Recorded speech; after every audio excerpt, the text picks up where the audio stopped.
Retired Major General Gus McLachlan, now a senior partner and advisor at Bondi Partners.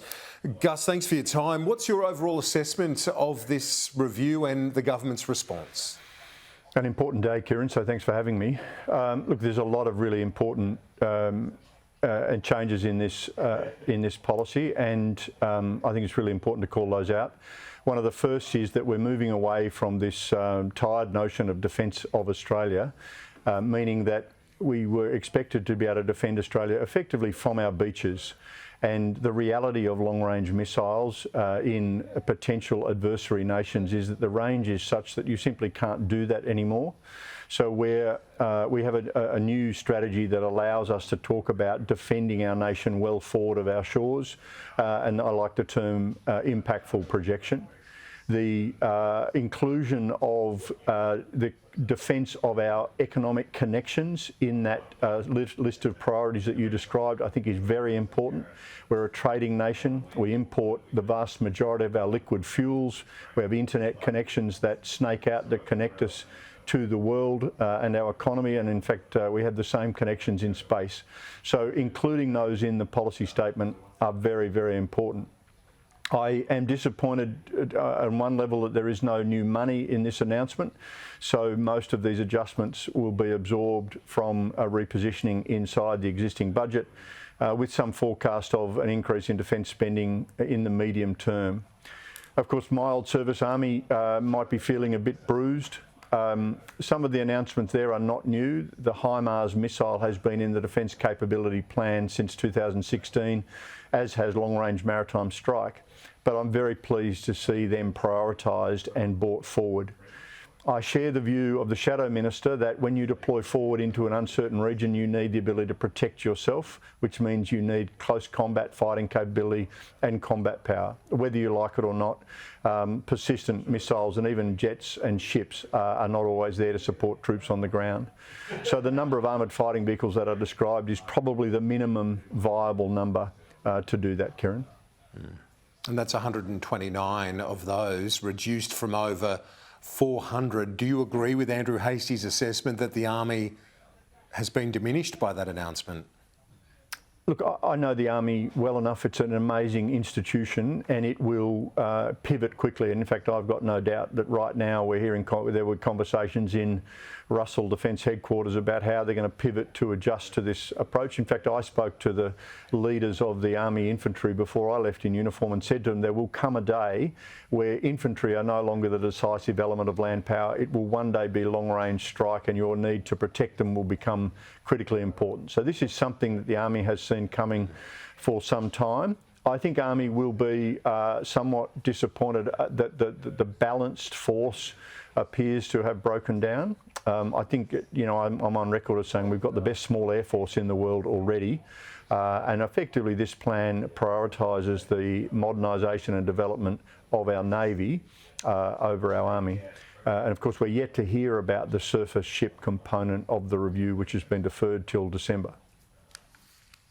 You spoke about the need to protect our economic connection to the region. That's one of those points made as the mission is recast for the ADF. The other one, which I guess sharpens the goal or defines the mission more clearly, is the second one that the government refers to, and that is to deter through denial any potential adversary that seeks to project power against us or our interests through the northern approaches.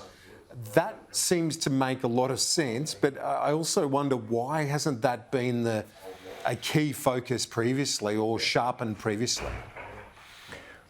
Kieran, I think deterrence has been at the core of our defence strategy for a long time.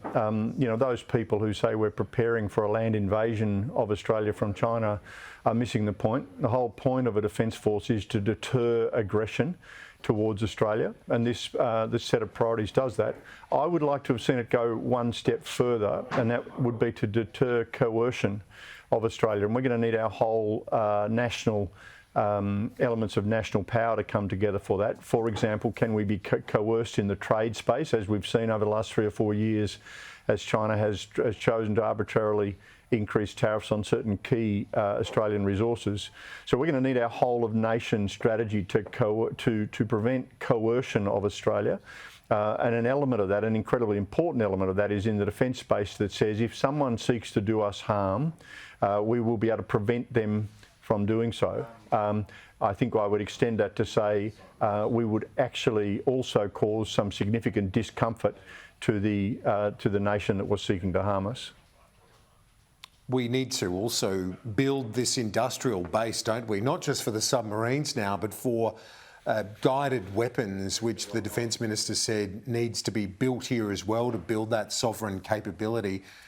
Does our industrial capacity have the wherewithal to do all of that? I think defence industry watchers to this program, Kieran, will be a bit confused after the announcement.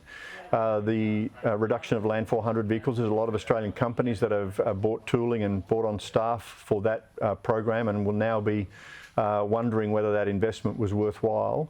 So what governments need to do is signal long-term resolve and effort, and if it is to be guided weapons, then we need to get serious about that for the long haul, because investing in the production of microprocessors, advanced sensors, advanced materials and composites all the way up to hypersonics, those are serious new industrial efforts. They'll take us harnessing our research sector from universities, our industry, and with long-term confidence from defence.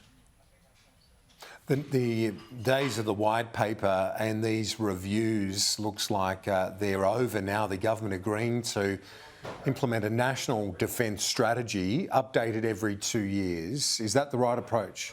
I think it's a really positive outcome.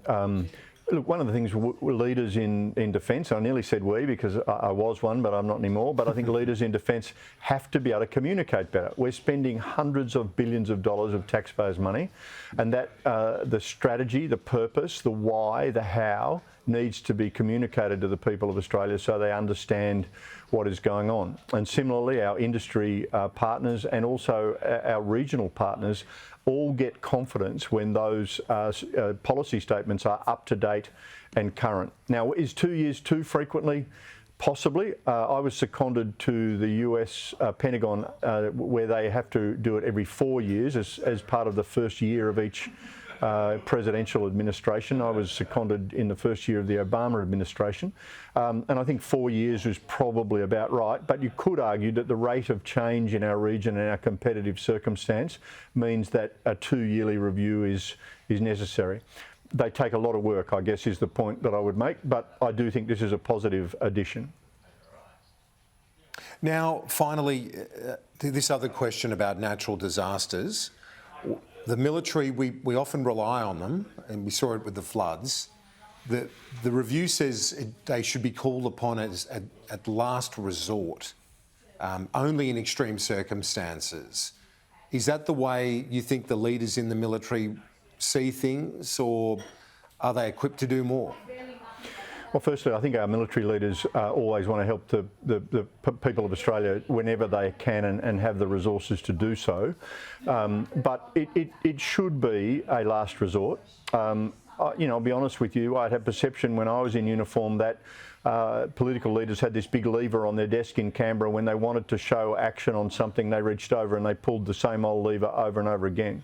So I think if we make sure that support effort is targeted and necessary, then I think it should always be used. I also think our Defence Force Reserves have an incredibly important role in our national mission. So we have reserve depots for Army, of course, around the country, and in fact, in many cases, they're the face of the Commonwealth Government in rural and regional Australia. So I think there will always be a role for reserves, but I do think it is important that we consider carefully when we pull that big lever. For example, I don't know that we needed to see uniformed people carrying bags and guarding hotel stairwells during the pandemic.